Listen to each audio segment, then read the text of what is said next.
Hello, this is New Mexico History in 10 Minutes. I'm State Historian Robert Martinez, and I'm coming to you from Albuquerque, New Mexico. September 16th, 1821, New Mexico, along with Mexico, gains independence from Spain. It was a wild ride, centuries long, but finally Mexico becomes its own nation, and New Mexicans become Mexicans, Nuevo Mexicanos. The first form of government Mexico has is an empire. Agustín de Iturbide is the first emperor of Mexico. Mandates are sent nationwide, empire-wide, that there should be celebrations. And so within a year in New Mexico, by 1822, there is a celebration. We have a description of it in the documents at the New Mexico State Record Center and Archives. That's quite fascinating. There's a party, there's mayhem, there's revelry. It's quite a celebration. What makes it even more interesting is that by the time New Mexico celebrated Iturbide's rule, he was already out. That's how fast things could change in history. Now, Mexico wanted to follow in the footsteps of the United States and, of course, the French Revolution in modernizing the new nation. But still, the first thing Mexico did was install an emperor. Before we get too arrogant about that, we have to remember the United States in 1776 wasn't quite sure what she wanted to be either. We weren't sure if we wanted a king. In fact, George Washington, it was thought, might make a good king. Thankfully, that didn't happen, and we have the amazing government we have now. Not perfect, but still functioning and still going. Well, that's what Mexico wanted. So remember, 1822, there were no cell phones, there was no texting, no emailing, no telephones. It took a long time for information to travel up the Camino Real to become the Chihuahua Trail. Nonetheless, this is what happens in New Mexico. Our last Spanish governor, Facundo Melgares, he's the transitional governor out of being a colony of Spain and into New Mexico being a territory of Mexico. Just like the United States had states, the United States had and still has territories like Puerto Rico. We became a territory, a departamento of Mexico. And that will be the situation over the next 25 years or so. We'll see a parade of governors coming and going. The central government in Mexico City will send governors to oversee New Mexico, and typically they will be military men. In between these governors, local New Mexicans will be appointed governors. They'll have names like Bartolome Baca, Chavez, Vigil, and of course, Manuel Armijo.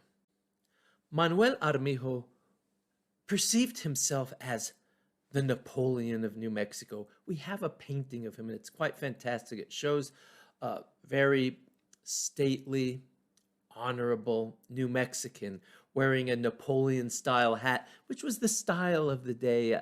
We call it a Napoleon hat because Napoleon was notorious, infamous, and famous, but it was the style of the day. And Manuel Armijo, on 3 occasions, was governor of New Mexico. There was also a Saraceno who also had roots in Chihuahua, Mexico, about 2 generations before, but he will also be a governor of New Mexico.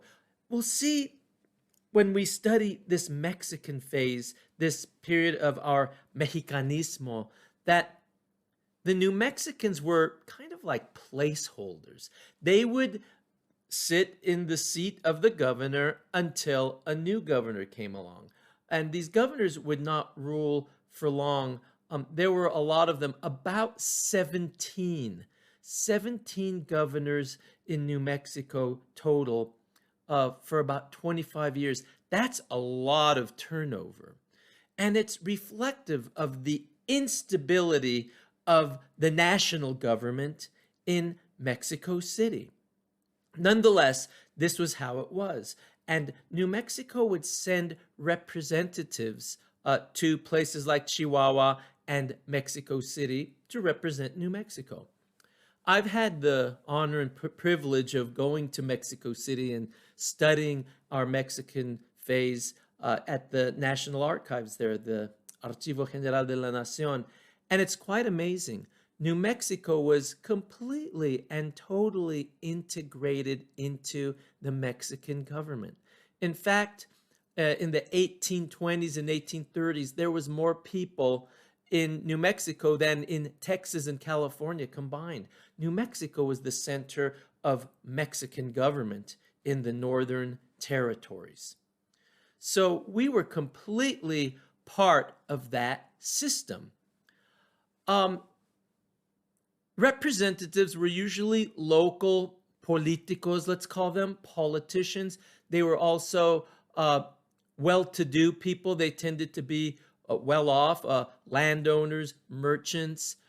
They had trade in places like Chihuahua and Sonora. So they carried a certain amount of clout in the local communities. And typically, though not always, they came from the Rio Abajo area, places like Albuquerque, Bernalillo, Pajarito, Belen, this area, this part of New Mexico. But what's interesting is it's during this period that we see a heavy politicization of the Catholic Church, because there were also Roman Catholic priests who were representatives to the Mexican government and were involved in the doings of Mexican government and politics in the northern territories in places like New Mexico. Names like Father Rada and Father Martinez of Taos. We'll hear more about him later. Economically, we were tied to northern Mexico because we were northern Mexico. We were part of that economic system. And even more interesting, Mexico wanted more people up here. We were sparsely populated. Under Spain, under the colonial Mexican system, our borders were closed. That means officially there was no immigration in or out. There was no trade to the east with people like British or French or Americans, at least officially. Of course, there was unofficial illegal trade going on. Nonetheless, New Mexico and Texas and then California became magnets for immigrants from the United States, people from Tennessee and Illinois and Missouri and Virginia started coming into the northern territories of Mexico because Mexico opened her borders to immigrants. It's interesting to look at the records because people like Governor Manuel Armijo started to write reports showing concern that there were a lot of Americans coming in and establishing trade, and they were hunting for animal skins, and they were starting to become a big part of the local population. So much so in places like Texas, and Nuevo Mexico, that the Mexican government in the mid to late 1820s actually shut the border between the United States and Mexico to curb that influx of Americans into Mexico. Well, ironically, Americans kept coming.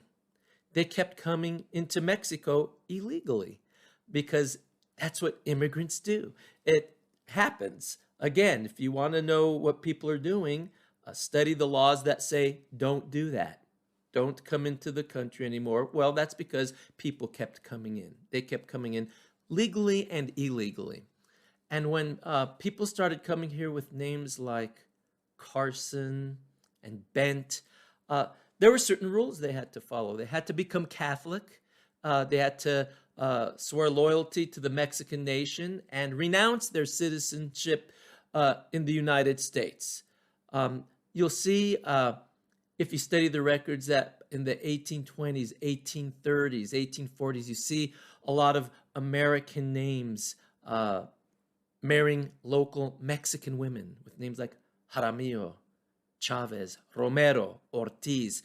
The families start intermarrying and interacting. And just like when the Spanish came in the 1500s, 1600s, and 1700s, and cultures and people started to mix, so too with the Americans. They started to come and mix their culture and their bloodlines with the local New Mexican population. So this is the beginning of something else that will happen around 25 years later. But for now, New Mexico is Mexican. We are Mexican. And it will go on and on into the mid to late 1800s and also clash, not only with representatives from Mexico City, but also with los Americanos, the Americans. See you later. Hasta pronto.